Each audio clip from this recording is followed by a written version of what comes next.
Walker, I was wondering, with the uncertainty about the long-term coaching situation, um, what are some of your thoughts about Anthony Hudson? What are some of his characteristics? I wonder if you could just speak about him as a coach and how the players relate going forward. I think Anthony's done a great job at this camp.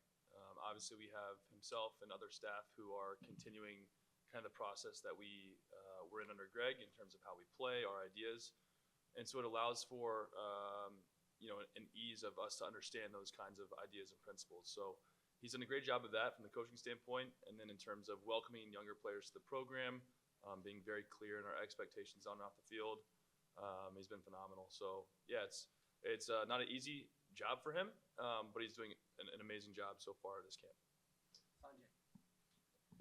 This one's for Walker too.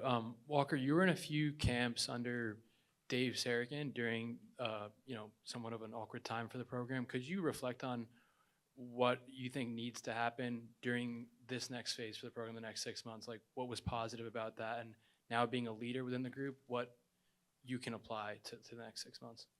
Well, I think in the case of Dave in 2018, that year was instrumental in bringing a lot of new faces to the national team.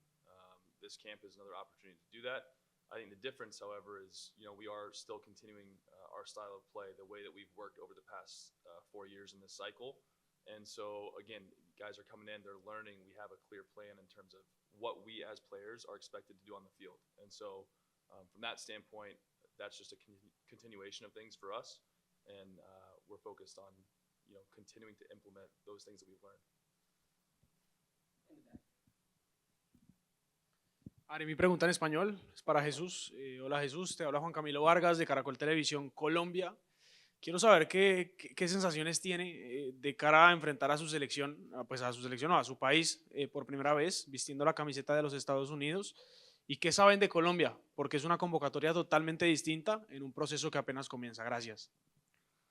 Sí, para mí es algo que no me lo esperaba, es casi como un sueño. Estoy feliz, estoy contento y listo para representar a Estados Unidos con todo lo que tengo. Estados Unidos a mí me abrieron las puertas y me dieron todo lo que necesitaba para poder representar a un país y ahora es mi momento para representar a mi país contra mi país natal. Obviamente contento que lo pueda hacer. Y solo salir allá y demostrar lo que sé hacer y disfrutarlo, es lo más importante. Buenas tardes, Jesús. Mauricio Duque de la hora del FPC, ahí por la línea en la que preguntó mi compañero, consultarle qué conoce de la liga, de los jugadores que va a enfrentar, al no ser los habituales convocados en este ciclo de la Selección Colombia. Y bueno, en lo personal, a nivel familiar, quisiera preguntarle qué emoción hay, bueno, obviamente suya, también de su papá, que bueno, en el caso de él representó a los colores de la Selección Colombia, y bueno, no sé si han podido hablar de lo que será ese encuentro de mañana. Muchas gracias. Sí, para mí, yo no veo mucho el fútbol colombiano, lo veía bastante cuando mi papá jugaba y de técnico con el Unión, pero ahora que no está ahí mucho, trato de enfocarme en otras ligas. Obviamente tengo amigos que juegan en la liga doméstica de allá, Andrés Ricaurte, que está en el Medellín, obviamente compañeros que jugaron conmigo en el Dallas, y es una liga competitiva, una liga muy buena, que sale bastantes jugadores de ahí y los ves en todo el mundo. Para mí, en lo personal, este partido va a ser algo interesante. No creo que tengo las palabras como me siento, pero contento que mi familia va a estar aquí apoyándome mañana.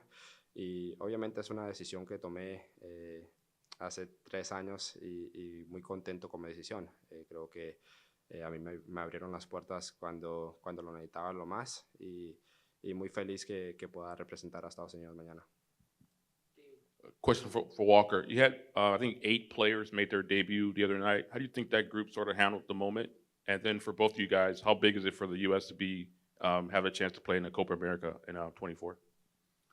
It was great, to have guys come in, try and soak up as much information as possible in the 3 to 4 days that we had leading into the game. I thought they did a really good job from the tactical standpoint, from a competitive standpoint, the work ethic. You could tell that every single one of them was proud to wear this crest. and that should be a given. First and foremost, like, we have to show up and we have to compete. So from that standpoint, they did well. Thought we had definitely a couple bright spots with some guys in their debuts. And in terms of Copa America, I mean, what a big tournament to have the opportunity to be a part of. It'll be fun, it'll be exciting, and a chance for us to get some more competitive games as we prepare for 2026. We'll take a question from Zoom and start with Doug McIntyre from Fox. Thanks, Michael. Hi, guys. Thanks for doing this. Question for both of you to start. Just curious what the feeling is inside the team, particularly among the guys who are on the World Cup roster, to this sudden leadership point. How did you learn the news? What's the feeling? And Jesus, for you in particular, I'm curious to hear about your World Cup experience and how difficult it was to not play in that in the first round, and then you get thrown into a knockout match as your first World Cup experience.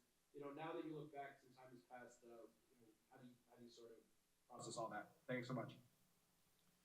Well, I think, it is a transitional time, but for us as players, again, I think the continuity of how we're playing and implementing what we've been doing over the past 4 years, it doesn't change too much for us right now in this moment. And, we're going to continue to do that, continue to try and make an impression every single time we get to play for the United States. And so that's kind of like what our job is. And so we're just going to do our best to keep doing that.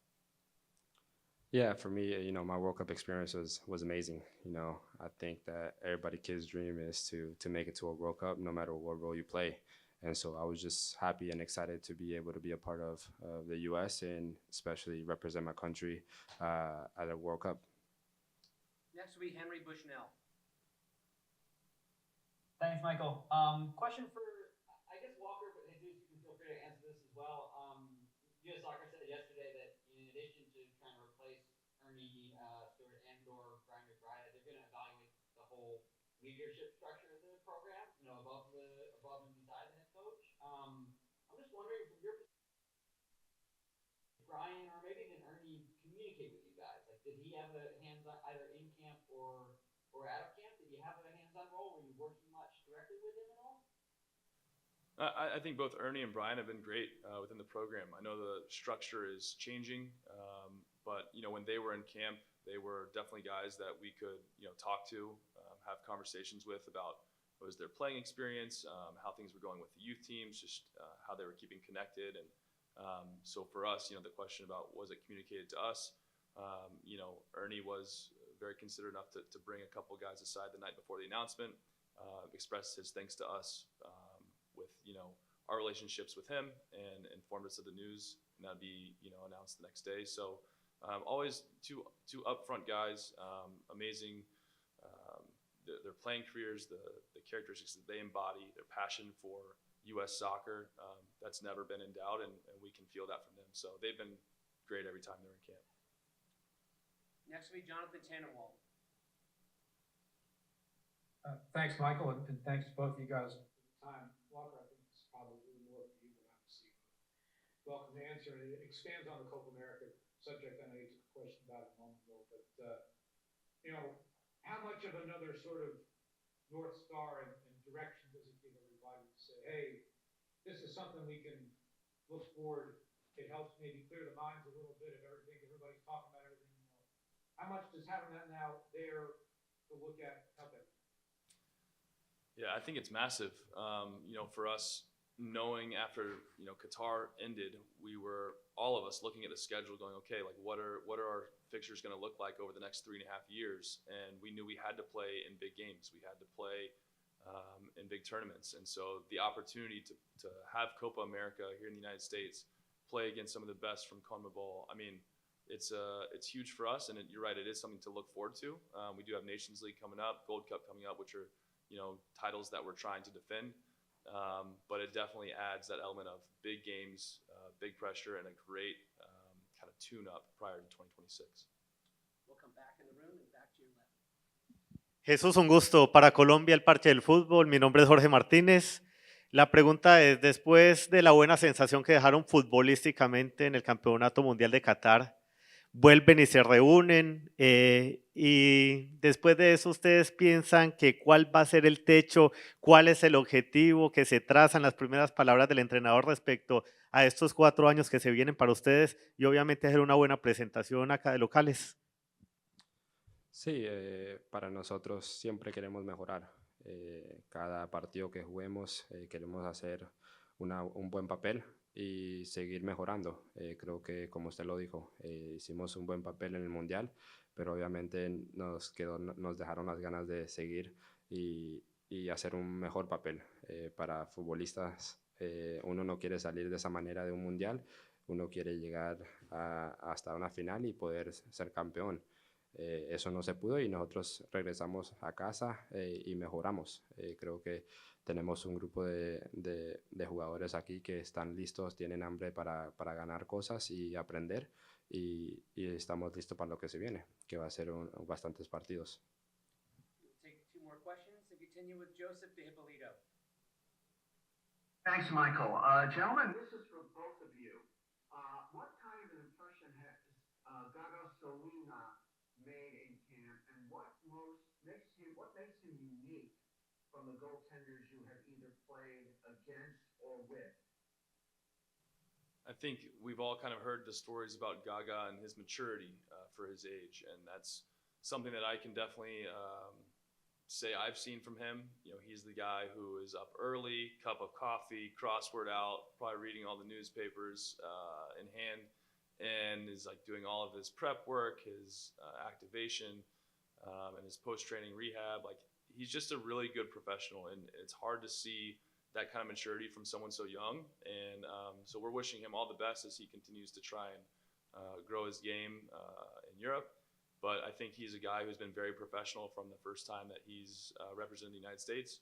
And obviously we're looking forward to watching his progress over the next couple of years. Last question goes to Andrew Jones. Thank you, Michael.